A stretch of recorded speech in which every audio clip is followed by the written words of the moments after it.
نحمده ونصلي على رسوله الكريم اما بعد فاعوذ باللہ من الشیطان الرجیم بسم اللہ الرحمن الرحیم السلام علیکم ورحمۃ اللہ وبرکاتہ۔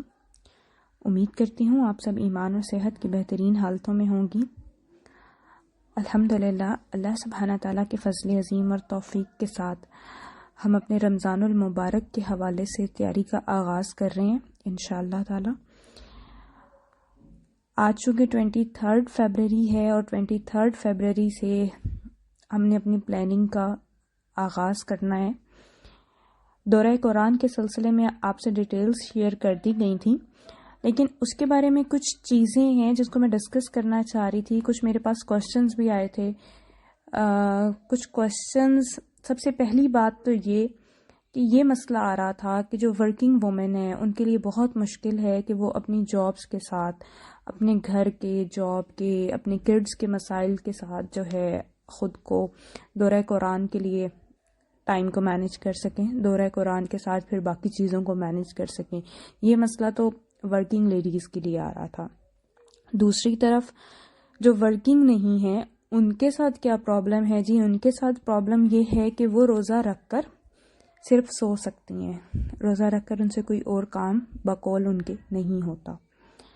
تو سوال یہ پیدا ہوتا ہے کہ یہ جو ہمارے ایٹیٹیوڈز ہیں ہم نے ان کو کس طرح سے اوور کم کرنا ہے، ہم اس کو پازیٹیوٹی کی طرف کیسے لے کر آئیں گے۔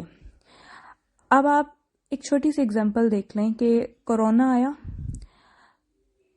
کیا ہوا کہ جب کوئی بھی ڈیزیز، کسی بھی طرح کی کوئی ڈیزیز آتی ہے تو اس کے لیے ہم ڈفرینٹ طرح کی پریکاشن سٹارٹ کر دیتے ہیں۔ پریکاشنز کیا ہوتے ہیں کہ اس کی ٹریٹمنٹ اس ڈیزیز کے ہونے سے پہلے کے پریکاشنز کر دیے جاتے ہیں، ویکسینیشنز آ جاتی ہیں۔ بیماری ابھی ہوئی نہیں ہے، اس سے پہلے کیا ہے کہ ہم خود کو ویکسینیٹ کر رہے ہیں کہ ہم اس سے بچ سکیں۔ اور یہاں پر اللہ سبحانہ تعالی بارہا اپنے نبی صلی اللہ علیہ وآلہ وسلم کے تھرو ہم تک یہ میسج ڈیلیور کر رہے ہیں کہ یہ جو رمضان کا مہینہ ہے یہ کوئی عام مہینہ نہیں ہے، اس میں آپ کو ایکٹیو ہونا پڑے گا، اس میں آپ کو ایکٹیو ہو کر اس کی نیکیوں کو جس قدر آپ کیپچر کر سکیں آپ کو کیپچر کرنا ہوگا، اور جو ایسا نہیں کرے گا وہ بد نصیب ہوگا۔ احادیث کا مفہوم ہے۔ اور پھر اس کے بعد اگر ہم یہ دیکھیں تو رسول صلی اللہ علیہ وآلہ وسلم کا اپنا طریقہ کار کیا تھا۔ الفاظ یہ آتے ہیں احادیث میں کہ وہ اپنی کمر کس لیتے اور اپنے ساتھ ساتھ کیا ہے کہ وہ اپنے گھر والوں کو بھی جگاتے۔ آخری طاق راتوں میں اس چیز کی ایکٹیویٹی مزید بڑھ جاتی، تو ہم اس کو سو کر ضائع کر دیتے ہیں۔ جب ہمیں ایک موقع مل رہا ہے ہم اس کی ویکسینیشن کیوں نہیں کروا رہے ہیں؟ ہم خود کو ڈسپلن کیوں نہیں کر رہے ہیں؟ یہ صرف کیا ہے کہ یہ صرف مائنڈ گیم ہے، ہمارے مائنڈ کا یہ پرابلم ہے جس کو ہم یہ سمجھتے ہیں کہ روزہ رکھ کر ہم سے کوئی کام نہیں ہوگا۔ اللہ نے یہ جو رمضان میں ایک کھانے پینے کی ایک روٹین دے دی ہے یہی تو ہمیں ڈسپلن کرنے کے لیے دی ہے۔ ہم جب زیادہ کاربس لیتے ہیں، ہم جب زیادہ ڈائٹ لیتے ہیں، زیادہ کھاتے ہیں، تو کیا ہوتا ہے کہ ہمارا جو میٹابولزم ہے نا وہ اس کی ڈائجیشن میں لگ جاتا ہے۔ جب وہ اس کی ڈائجیشن میں لگ جاتا ہے تو جو آپ کا برین ہے، جو آپ کا نروس سسٹم ہے، اس کے جتنے بھی اسٹیمولائی ہیں، اس کے جتنے بھی میسیجز ہیں، وہ جو آپ نے فوڈ انٹیک کیا ہوتا ہے اس کی ایبزارپشن، اس کی ڈائجیشن اس میں بزی ہو جاتا ہے، اور آپ کا جو تھنکنگ پیٹرن ہے وہ سلو ہو جاتا ہے۔ آپ تدبر اس طرح نہیں کر سکتے، آپ سلو ہو جاتے ہیں، اور اس کی وجہ سے کیا ہے کہ پھر آپ سلیپی ہو جاتے ہیں۔ لیکن رمضان وہ مہینہ ہے جس میں اللہ سبحانہ تعالیٰ نے قرآن کریم کو نازل کیا ہے، اور قرآن کریم کیا ہے؟ آج کل کیا ہے کہ یہ ایک مت ہے کہ ہم نے قرآن کریم کو صرف برکت کی کتاب، وظیفوں کی کتاب اور اس کے لیے ہم نے زیادہ یوز کیا ہے۔ اصل جو ہے وہ ہدایت ہے۔ ہم کوانٹٹی اور کوالٹی کے جو فینومینا ہے ہم اس کو انڈرسٹینڈ نہیں کر پاتے ہیں اور پھر اس کو امپلیمنٹ نہیں کر پاتے ہیں۔ اس کی ساری رانگ انڈرسٹینڈنگز کے بعد کیا ہے، ہم اپنی زندگیوں کی جو ڈیزائن ہے، ہم اپنی زندگیوں کے ڈیزائن بہت سپرفیشیل کر لیتے ہیں اور خود کو ضائع کر دیتے ہیں۔ ہم پروڈکٹیو ہی نہیں ہیں۔ جب ہم پروڈکٹیو نہیں ہیں ہمارے عمل پروڈکٹیو نہیں ہیں۔ قرآن ہدایت ہے اور ہم میں سے اکثریت جو ہے وہ ہدایت کی ڈیفینیشن سے نا واقف ہیں۔ ہم نے کبھی قرآن کو ہدایت کے طور پر دیکھا ہی نہیں، ہدایت کے طور پر کھولا ہی نہیں۔ یوزلی کیا ہوتا ہے کہ ہم سکون کے لیے، ثواب کے لیے. نو ڈاؤٹ کہ اس کے ہر لفظ میں رمضان کے مہینے میں نیکیاں بڑھ جاتی ہیں، نو ڈاؤٹ. بٹ بات یہ ہے کہ کوانٹٹی اور کوالٹی، اس کے فرق کو بھی تو سمجھیے. آپ جب کوئی چیز پرچیز کرنے جاتے ہیں تو ہمارے پاس جو اسکیل ہے، جو ویٹ اسکیل ہے، اس میں ڈفرینٹ ہے. آپ اگر کوئی چیز جو ہے وہ پرچیز کرتے ہیں اور اس وقت وہ میئرمنٹ میں کے جی کے حساب سے آپ اس کو لے رہے ہیں تو اس کی جو نمبر آف آئٹمز ہیں وہ ڈفرینٹ ہیں. کوئی چیز 1 kg میں زیادہ کوانٹٹی میں آپ کو ملے گی اور کوئی چیز کم کوانٹٹی میں ملے گی. ہوگا تو وہ بھی 1 kg، ہوگا تو وہ بھی 1 kg. لیکن کیا ہے کہ کوالٹی میں ڈفرینس ہونے کی وجہ سے ان کی جو کوانٹٹیز ہیں وہ ڈفر کر رہی ہیں. اس کو اگر میں آسان کروں تو بات یہ ہے کہ اگر کوئی ایک لفظ، قرآن کا ایک لفظ اس طرح کا سیکھ جائے کہ وہ آگے ملٹی پلائی ہوتا جائے اور وہ ملٹی پلائی ہو کے وہ اتنا بڑھ جائے، وہ اتنا بڑھ جائے، وہ اتنا بڑھ جائے کہ کسی کے 7000 ورڈز کی ریڈنگ، 7000 ورڈز کی ریڈنگ کا ثواب اس کو فکسڈ ملے گا. لیکن کسی کا ایک ورڈ جو کہ ملٹی پلائی کے ریشو میں چلا جائے وہ اس سے زیادہ ہو جائے گا، وہ 21000 تک جا سکتا ہے. اللہ نے قرآن میں یہ کہا ہے، ایک جیسے وہ گندم، ایک جو گندم کی سٹک ہے، گندم کا جو دانہ ہے، اس کے ساتھ اگزامپل دے کر کہا گیا ہے کہ یہ 700 گنا تک بڑھا دی جاتی ہے. آپ کی نیکی کو منیمم جو آپ کی انویسٹمنٹ ہے یہ 700 گنا سے لے کر بے حساب تک بڑھا دیا جاتا ہے. تو اب یہ ہمارا اپنے رب کے ساتھ کا تعلق ہے، یہ ہماری تجارت ہے کہ ہم کیا کرتے ہیں، ہماری جو ڈیلنگز ہیں وہ ہماری کیا ڈیلنگز ہیں، ہم کتنا ڈیپتھ میں جا رہے ہیں. اور پھر اس کے بعد ہمارا مقصد کیا ہے. ہم ابھی تک اتنی بے مقصد قوم ہے، ہمیں یہ نہیں پتا چل سکا کہ ہم جو اس دنیا میں آئے ہیں تو ہم تو اس دنیا میں آزمائش کے لیے آئے ہیں. یہ تو ایک ٹرائل پیریڈ ہے، اور ٹرائل پیریڈ میں ہم آئے ہیں تو ہمارے ذمے کچھ چیزیں ہیں، کچھ ہمارے فرائض ہیں جو اس پوری کائنات میں ہم نے ان کو پرفارم کرنا ہے. یہ ہماری پرفارمنس کے لیے کائنات ایک لیب ہے. ہر بندہ اپنی اپنی جگہ پہ اپنی پرفارمنس دے رہا ہے. اس پرفارمنس میں کیا ہے کہ بیسیکلی 2 کام انسان کے ذمے ہیں. ایک تو یہ کہ وہ اس کائنات سے اور اس میں پیدا کی ہوئی جتنی بھی چیزیں ہیں ان سے ٹھیک طرح سے کام لے، یعنی کائنات سے فائدہ اٹھائے. اور دوسرا یہ کہ پھر اسی کائنات کو استعمال کرتے ہوئے اللہ کے احکامات کو سامنے رکھتے ہوئے کوئی بھی ایسی حرکت نہ کرے جو اللہ سبحانہ تعالیٰ کی مرضی کے خلاف ہو. یہ 2 بیسک پرفارمنس ہر انسان کے ذمے ہے، یہ فرض ہے. سب سے پہلی کیا؟ کائنات کی یوٹیلائزیشن. آپ نے کائنات اور اس میں موجود جتنی بھی چیزیں ہیں اس کو اپنے اور دوسروں کے فائدے کے لیے یوز کرنا ہے، فائدے کے لیے. دوسرا کیا ہے کہ آپ نے ڈس اوبے نہیں کرنا. کس کو ڈس اوبے نہیں کرنا؟ اللہ کی ذات کو. دیکھنے میں بہت آسان لگ رہا ہے لیکن سب سے زیادہ تو مشکل اسی چیز کی انڈرسٹینڈنگ ہے. کیسے پتا چلے گا یہ ان دونوں قوموں کی جو پرفارمنس ہے وہ کیسے ہوگی؟ وہ علم کے بغیر ممکن ہی نہیں ہے. وہ اس امر کو جانے بغیر کہ کائنات کی حقیقت کیا ہے، اس کی کون سی چیز کی کیا کیا خصوصیات ہیں، کون سی چیز کی کیا پراپرٹیز ہیں، کیا کریکٹرسٹکس ہیں، کیا اسپیکٹس ہیں، اس کو جانے بغیر یہ ممکن نہیں ہے. آپ ان سے اس طرح فائدہ نہیں اٹھا سکتے ہیں. پھر جب تک آپ کو یہ پتہ نہیں چلے گا کہ اللہ کی مرضی کیا ہے، وہ کون سے کاموں کو پسند اور کن کاموں کو ناپسند فرماتا ہے، آپ نہیں کر سکتے ہیں. اس کے لیے ضروری ہے کہ آپ کیا کریں؟ آپ علم حاصل کریں. علم حاصل کرنے کے لیے کیا ہے؟ یکسو ہونا پڑتا ہے. اس کی سب سے بہترین جو مثال ہے وہ حضرت ابراہیم علیہ السلام کی مثال ہے. حضرت ابراہیم علیہ السلام، ہم ابھی دورہ قرآن میں دیکھیں گے، ہر پارے میں اللہ حضرت ابراہیم علیہ السلام کا ذکر ضرور لے کر آتے ہیں. حضرت ابراہیم ہیرو ہیں. کس وجہ سے؟ انہوں نے ان کا جو انداز بیان تھا وہ بہت یکسو ہو کر اس کو ریپریزنٹ کیا. ان کی کوسچننگ، ان کی کوسچننگ میں ہمیں بہت سے لیسنز ملتے ہیں. یہ ہمارے لیے انعام یافتہ لوگوں میں ہے نا کہ ہم انبیاء کو اور پھر جو انعام یافتہ لوگ ہیں انہوں نے کیا کیا اپنی زندگیوں میں، ہم ان کو دیکھیں اور پھر اس کے بعد ہم اپنی زندگیوں کو اسی طرح سیٹ کریں. جیسے کہ رسول اللہ صلی اللہ علیہ وآلہ وسلم ہمارے پاس پریکٹیکلی ہمارے پاس یہ عملی نمونہ موجود ہے جس کو ہم نے فالو کرنا ہے. تو رمضان کا مہینہ وہ مہینہ ہے جس میں کیا ہے کہ یہ تجدید ہو جاتی ہے. تجدید مینز رینیو.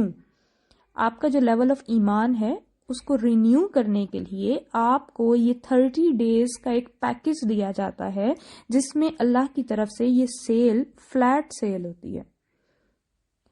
اس فلیٹ سیل میں بھی اگر آپ خود کو ویکسینیشن کا پروسیس بھی نہیں لیتے، آپ اس میں کوئی شاپنگ نیکیوں کی نہیں کرتے، تو آپ سے زیادہ بدقسمت کوئی نہیں ہے. سونے کا مہینہ یہ نہیں ہے. آپ کو کوئی احسان نہیں ہے کہ آپ نے روزہ رکھ لیا تو آپ ریسٹ ہی فرماتی رہ جائیں. روزے کا مطلب یہ ہے کہ آپ کو ڈسپلن کیا گیا ہے. آپ کو ڈسپلن کیا گیا ہے. وہ جو رسپانسبلٹیز کوکنگ کی آپ پر تھیں بلکہ وہ تو کم ہو گئیں، لیکن مجھ تک جو کوسچنز پہنچے گئے ہیں وہ یہ پہنچے گئے ہیں کہ اس میں تو ہمارے کام اور بڑھ جاتے ہیں. وہ کیوں بڑھ جاتے ہیں؟ وہ اس لیے بڑھ جاتے ہیں کہ سحری اور افطاری کے تکلفات، پھر اس کے ساتھ ساتھ ڈیفینیٹلی جاب سے بھی آف نہیں ہے، تو ہم باقی چیزوں کو کیسے کیپچر کریں؟ روزہ تو آپ کو اسی لیے تو دیا گیا ہے کہ آپ خود کو ڈسپلن کر لیں. اب ڈسپلن کیسے کرنا ہے، اس کی مینجمنٹ کیسے کرنی ہے، وہ آپ نے ہی کرنی ہے. آپ نے ہی اپنے میٹابولزم کو اتنا اسٹرانگ کرنا ہے کہ آپ کو پتا ہے کہ آپ نے کون سی چیز کو کس طرح سے مینج کرنا ہے. ٹھیک ہے، اگر گھر میں یہ آتے ہیں یا گھر میں اس طرح کا لائف سٹائل چل رہا ہے کہ جس میں سحری اور افطاری میں کچھ زیادہ تکلفات کی ضرورت ہے، تو آپ اس کی مینجمنٹ پہلے سے کر لیں. فرسٹ رمضان سے پہلے آپ اپنی کوکنگ، آپ اپنی چیزوں کو اس طرح سے مینج کر لیں کہ اس وقت میں بس صرف آپ کو 15 منٹ سے لے کے 45 منٹس کا کام کرنا پڑے اور آپ کی چیزیں ریڈی ہوں. آج کل کا جدید دور ہے، یہ ٹپس ملنا کوئی مشکل کام نہیں ہے، آپ اس کو مینج کر سکتی ہیں. جہاں تک بات شاپنگز کی ہیں تو 200% آپ کو یہ شاپنگز پہلے کرنی چاہیے. رمضان کا مہینے کو کم از کم شاپنگز میں ضائع نہیں کرنا چاہیے. اب بات یہ آتی ہے کہ رمضان میں دورہ قرآن. حضرت جبرائیل علیہ السلام کے ساتھ رسول اللہ صلی اللہ علیہ وآلہ وسلم ہر رمضان میں دورہ قرآن فرماتے تھے. دورہ قرآن ہے کیا؟ دورہ قرآن بیسیکلی کیا ہے کہ آپ کا قرآن کے ساتھ ایک وزٹ ہے، ایک ٹور ہے، قرآنک ٹور ہے جو کہ رمضان میں مسنون ہے کہ کیا جاتا ہے. آپ کسی اور ٹائم میں بھی کر سکتے ہیں، اس میں کوئی حرج والی بات نہیں ہے، لیکن رمضان میں ہی کیوں کروایا جاتا ہے؟ وہ اس لیے کروایا جاتا ہے کیونکہ رسول اللہ صلی اللہ علیہ وآلہ وسلم نے رمضان میں کیا. سب سے پہلی ریزن. دوسری ریزن یہ کہ شیطان ہمارا کھلا دشمن ہے، اور رمضان کا مہینہ ایک یہ مہینہ ہے کہ اس میں یہ لاک اپ میں ہوتا ہے. آسمان کے جو رحمت کے دروازے ہیں، جو جنت کے دروازے ہیں، وہ کھول دیے جاتے ہیں اور جہنم کے دروازے بند کر دیے جاتے ہیں. چونکہ قرآن کا تھیم ہی یہی ہے کہ وہ ہدایت ہے، وہ آپ کو جنت کی طرف لے جانے کی کتاب ہے. آپ جب اس کو پڑھتے ہیں، آپ جب اس پر عمل کرتے ہیں، تو آپ کی جو جنت کی جرنی ہے وہ سٹارٹ ہو جاتی ہے. تو اس لیے اس مہینے میں اس سے خیر و برکت لینا، اس کی انڈرسٹینڈنگ کو اپنی ذات پہ امپلیمنٹ کرنے کے لیے جو یہ ٹائم ہے وہ ذرا بہترین ٹائم ہوتا ہے. تو اس کو یوٹیلائز کرنے کے لیے یہ کیا جاتا ہے. تو اس میں کیا ہے کہ اس میں تلاوت آپ کر سکتے ہیں، آپ اس میں جو نیکیوں کی اس کی کوانٹٹی اور جو اس کی نیکیوں کی کیلکولیشن ہے اس میں کوئی فرق نہیں ہے. وہ ڈیفینیٹلی آپ کو جو ہے وہ اس میں 30 ٹائمز ایک ورڈ پہ آپ کو 30 نیکیاں مل جاتی ہیں، وہ 3 ٹائمز بڑھ جاتا ہے. لیکن جب آپ اس پر عمل کرتے ہیں، اگر آپ ایک آیت پر ہی عمل کرتے ہیں، تو حدیث کے مفہوم کے مطابق یہ ہے کہ اگر تمہاری وجہ سے کوئی ایک بھی نیکی کا کام کر جاتا ہے یا کچھ ایک بھی سیکھ جاتا ہے کوئی ایک پہلو، تو وہ تمہارے لیے 100 سرخ اونٹوں سے بہتر ہے. اس وقت جو ریڈ کیملز تھے وہ آج کی مرسیڈیز کے ایکول ہے، اس کی جو ورتھ ہے. تو اب آپ اس سے اندازہ لگا لیں، اس کی کیلکولیشن کا اس سے آپ اندازہ لگا لیں. پھر اس کے بعد دیکھیں کہ اگر ہم دیکھیں تو ہمیں پاسٹ میں یا حدیث میں جو واقعات ملتے ہیں اس میں ہمیں بہت سی جگہ پر یہ پتہ چلتا ہے کہ ایک جگہ پر کیا تھا کہ احد پہاڑ جتنا صدقہ موجود تھا، اور اس احد پہاڑ جتنا کا جو مطلب پائل لگ گیا تھا صدقات کا، اس کے اوپر کسی کا صرف ایک کھجور کی گٹھلی کے برابر کا صدقہ تھا. لیکن اس کھجور کی گٹھلی کے برابر کے صدقے کی اخلاص اتنا زیادہ تھا کہ وہ اس پہ ڈومینیٹ کر گیا، اور اس کا اجر جب وزن کیا گیا تو وہ زیادہ ہو گیا اللہ کی نظر میں. تو اللہ کے ہاں جو کیلکولیشن ہے وہ کوانٹٹی بیسڈ نہیں ہے، وہ کوالٹی بیسڈ ہے. اعمال کو گنا نہیں جائے گا، اعمال کو تولا جائے گا، اعمال کا وزن ہوگا. اور اللہ آپ کا دل دیکھتے ہیں، آپ کی ڈگریاں دیکھ کر آپ کا چناؤ نہیں کیا جاتا. یہ جو ہمارا سلیکشن کرائیٹیریا ہے کہ آپ کو آپ کی خصوصیات کی وجہ سے، آپ کی کوالٹیز کی وجہ سے، آپ کو آپ کی کریڈینشیلز کی وجہ سے، آپ کی ڈگریز کی وجہ سے، ان چیزوں کی وجہ سے آپ کو چوز کیا جائے، ان چیزوں کی وجہ سے آپ کی سلیکشن ہو، ان چیزوں کی وجہ سے آپ کا میرٹ بنے. اللہ کے ہاں ایسا معاملہ نہیں ہے. اللہ کے ہاں جو چناؤ کا معاملہ ہے وہ اس سے ڈفرینٹ ہے. اور جب ہم اس کی اپوزٹ سائڈ پہ کام کرنے لگتے ہیں تو پھر ہم کیا ہے، پھر ہم غلط کر رہے ہوتے ہیں، ہم اخلاص سے ہٹ جاتے ہیں. دیکھیں رسول اللہ صلی اللہ علیہ وآلہ وسلم کو جب نبوت دی گئی، اس سے پہلے رسول اللہ صلی اللہ علیہ وآلہ وسلم صادق اور امین کے ٹائٹل سے مشہور تھے. لوگ اسی طرح آپ کی رسپیکٹ کرتے تھے، اور آپ کے جو پروٹوکولز تھے وہ دوسرے لوگوں کی نسبت ڈفرینٹ تھے. لیکن جب نبوت تو اس کے بعد مسائل آئے تو مسئلہ کیا تھا؟ مسئلہ ہی تو یہی تھا. مسئلہ یہی تھا کہ ہمارے خاندان سے کیوں نہیں نبی آیا.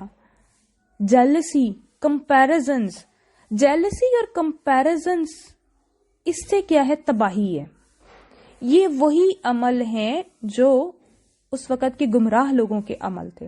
فرعون کا کیا مسئلہ تھا؟ فرعون کا مسئلہ یہی تو تھا، اسی پہ تو غرق ہو گیا وہ. تو یہ قرآن ہمیں جو یہ سٹوریز بتائی گئی ہیں وہ اسی لیے تو بتائی گئی ہیں کہ اس کے بعد کیا ہے کہ ہم اپنا احتساب کریں. ہم اپنا احتساب کرنے کے بعد کیا ہے کہ ہم خود کو ریکٹیفائی کرتے جائیں.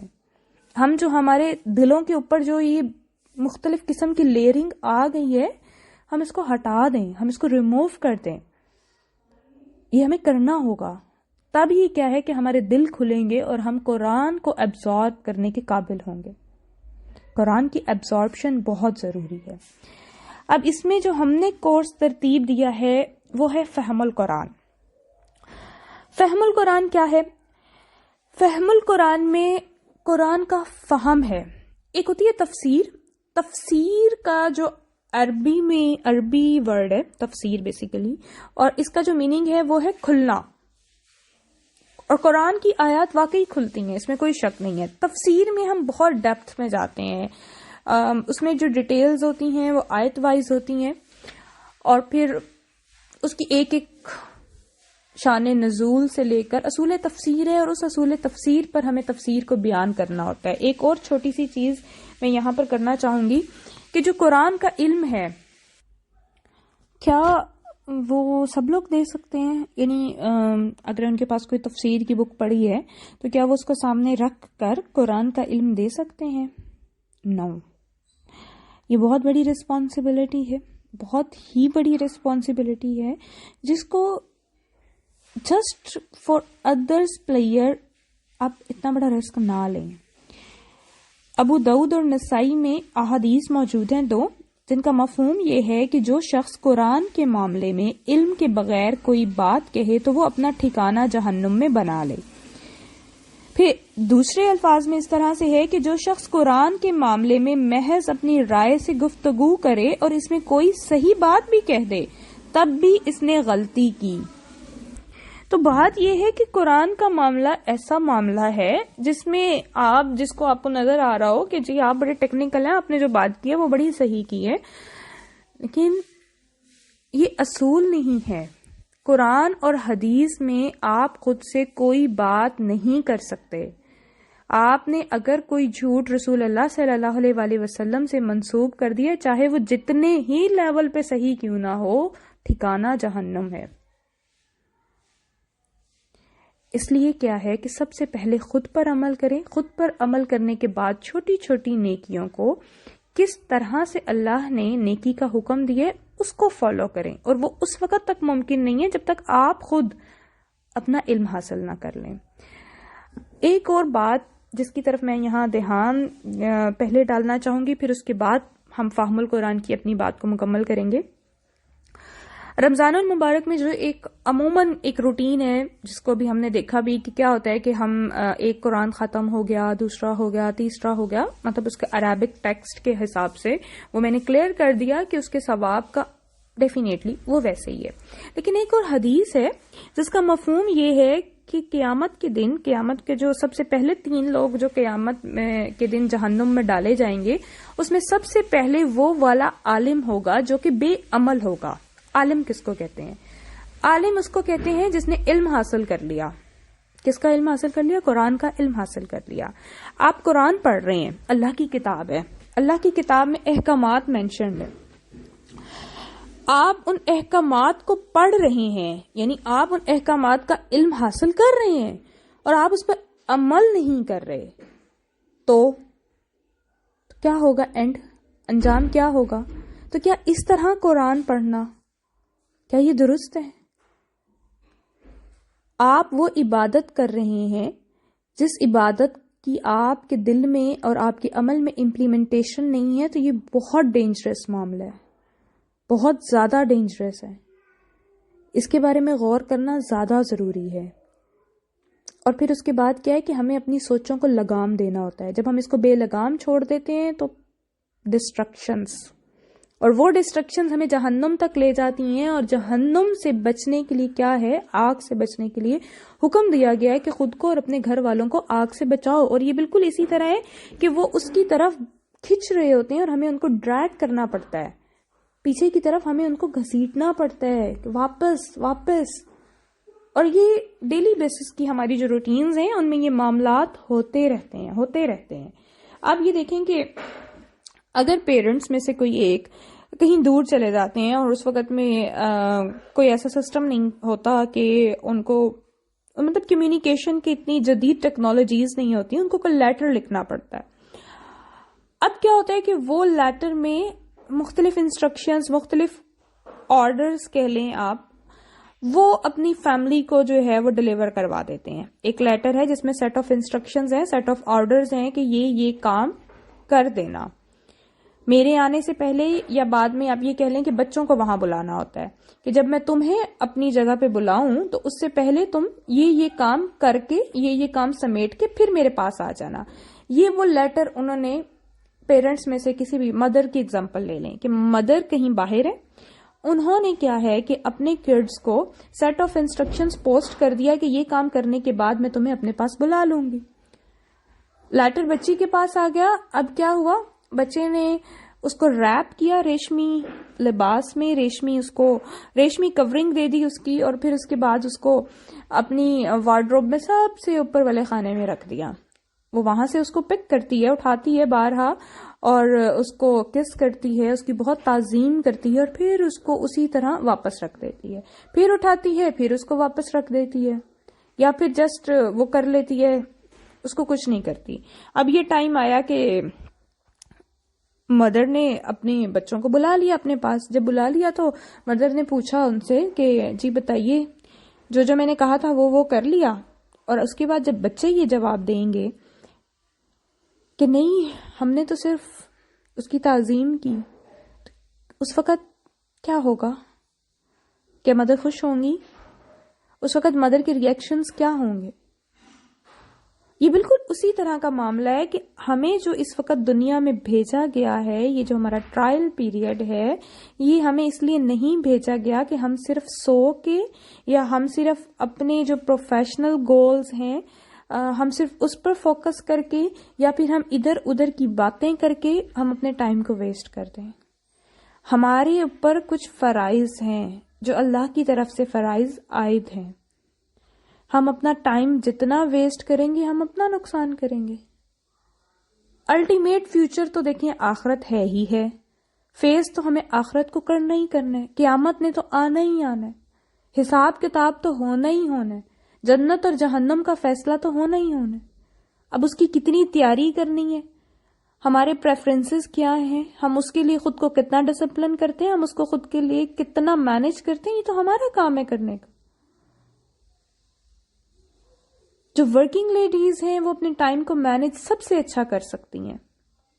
وہ اپنے سفر کے دوران بھی دورہ قرآن کی آڈیو سن سکتی ہیں. آپ کو سوچنے کا عمل تو نہیں روکا گیا نا، آپ سوچ سکتی ہیں، کسی بھی وقت آپ سوچ سکتی ہیں. آپ کچن کے دوران بھی سوچ سکتی ہیں. 24 آورز میں آپ کے لیے 1 گھنٹہ نکالنا مشکل کام نہیں ہے.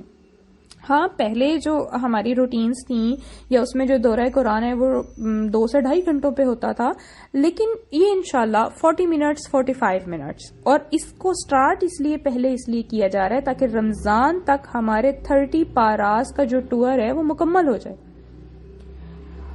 اس کے لیے آپ کا جو کوشچننگ ہے آپ کوشچن کر سکتے ہیں، لیکن اس کو آپ صرف جو دوسرا گروپ ہے احکام و مسائل آپ اس میں کریں گے. اس گروپ کو ہم کلوز ہی رکھیں گے، ادروائز ڈسپلن مینٹین نہیں رہے گا. اتنے میسیجز کو گروپ میں لینا بہت مشکل بات ہے. اب بات یہ آتی ہے کہ فہم القرآن سے کیا مراد ہے.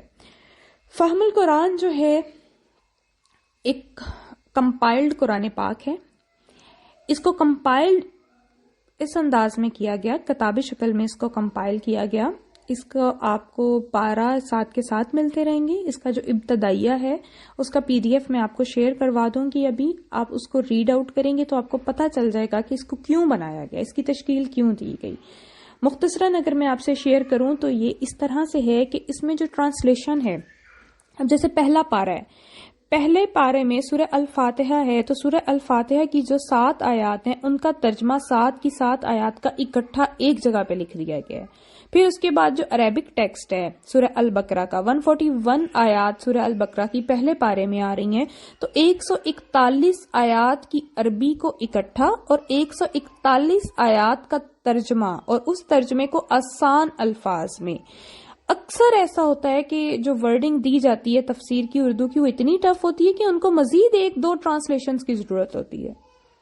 تو 141 آیات کے ترجمے کو ایک ہی جگہ پہ اکٹھا لکھ دیا تاکہ آپ کا جو کنسپٹ آف سبجیکٹ ہے کہ آپ جو یہ پہلا پارا پڑھ رہے ہیں اس میں کس سبجیکٹ پہ بات کی گئی ہے اس کا کنسپٹ آپ کے مائنڈ میں بلڈ ہو جائے. اور اس کے بعد اینڈ پہ ہر پارے کے اینڈ پہ تدبر پوائنٹس دیے گئے ہیں. تدبر آپ کی برین سٹارمنگ ہے، وہ آپ کو جگاتا ہے، وہ آپ کو بتاتا ہے کہ کیا آپ نے واقعی اس پارے سے یہ لرن کیا. تو اس سے کیا ہے کہ آپ کا جو قرآن کی انڈرسٹینڈنگ، جو قرآن کا فہم ہے نا، اس کا انیشیل سٹیپ پورا ہو جاتا ہے. انیشیل سٹیپ پورا ہونے کے بعد آپ کے لیے تفسیر میں جانا، پھر اس کے بعد ایک ایک آیات کا، پھر اس کے بعد آیات میں سے ایک ایک ورڈ کا word to word analysis, root words, ان کو انڈرسٹینڈ کرنا آپ کے لیے آسان ہو جاتا ہے. اور یہ انیشیل سٹیپ ہم یہاں پر انشاءاللہ رمضان المبارک کے آخری عشرے میں ہم اس کو مکمل کر لیں گے. اس کے لیے 40 to 45 منٹس کی جرنی، 40 to 45 منٹس کی آڈیو آپ اپنی آسانی کے ساتھ اس کو سن سکتے ہیں. اور پھر اس کی جو کوشچننگ ہے آپ اس کے اپنے نوٹس بنا سکتے ہیں. جب یہ سٹیپ ہو جائے گا تو پھر ہمارا جو سیکنڈ سٹیپ ہوگا، پھر ہم تفسیر کی طرف بآسانی جا سکتے ہیں. اس کے لیے آپ نے خود کو پروڈکٹیو بنانا ہے. یہ جو کام ہے یہ فرض ہے. اسی کے لیے جب تک یہ علم نہیں آئے گا آپ اپنی زندگیوں کو پروڈکٹیو نہیں بنا سکتے ہیں. اس کے لیے ضرور وقت نکالیے. اس کا انشاءاللہ ہم نے آج سے اس کا سٹیپ لے لیا ہے. یہ ہم نے اس کی انٹروڈکشنز کو دیکھ لیا. اب ہم پہلے پارے کو دیکھیں گے. پہلے پارے کو ہم انشاءاللہ اپنی کل کی آڈیو میں دیکھیں گے، اور ایک دن آپ کو پہلا پارا پوسٹ کر دیا جائے گا. پھر دوسرے دن تک آپ نے اگر کوئی بھی کوشچن اس سے ریلیونٹ پوچھنا ہے تو آپ احکام و مسائل گروپ میں پوچھ سکتے ہیں. اس گروپ کو کچھ ٹائم کے لیے اوپن کیا جائے گا اور پھر کچھ ٹائم کے بعد اس کو کلوز کر دیا جائے گا. اور اس کے ساتھ ساتھ آپ کو جو PDFs دیے جائیں گے اس PDF سے آپ ان کی اسٹڈی بھی کر سکتے ہیں. نوٹس جو بنا سکتے ہیں وہ بآسانی وہ بنائیں، لیکن جو نوٹس نہیں بنا سکتے تو وہ اس ٹینشن میں نہ آ جائیں. پینک نہیں کرنا خود کو کہ نہیں ہم سے نوٹس ورک نہیں ہو رہا، ہم سے رجسٹر نہیں ہو رہا، ہم پیچھے رہ گئی ہیں. نہیں، ریلیکس ہو کے خود کو ایزی کر کے آپ یہ اپنے لیے سیکھ رہے ہیں. اس کے لیے اپنی جو سراؤنڈنگز ہے نا اس کی طرف آپ نے فوکس نہیں کرنا. آپ نے اپنی سراؤنڈنگز کی طرف نہیں دیکھنا کہ کوئی کیا کہے گا, کوئی کیا سوچے گا, یہ اب قرآن پڑھ رہی ہے. نو, ایزی ہو کر پڑھیں, ایزی ہو کر سمجھیں. اور جب ہماری نیت یہ ہے کہ ہم نے رمضان کے حساب سے اس تیاری کو کر دیا, تو اس دوران اگر رمضان ہمیں نصیب نہیں ہوتا, اس سے پہلے ہماری ڈیتھ ہو جاتی ہے, تو ہمیں تو ہماری نیت کے مطابق اجر مل جائے گا. اللہ کے ہاں تو معاملہ نیت پر ہے. تو اپنے دلوں کو صاف کر کے سب سے پہلے, اور پھر اس کے بعد سب سے پہلے اللہ سے توفیق مانگ کے اور قرآن فہمی کی طرف اپنا ٹائم مزید ویسٹ کیے بغیر لگ جائیں. اللہ سبحانہ تعالی ہمیں بہترین سے بہترین تدبر اور بہترین عمل عطا فرمائے. سبحانک اللہم و بحمدک اشہد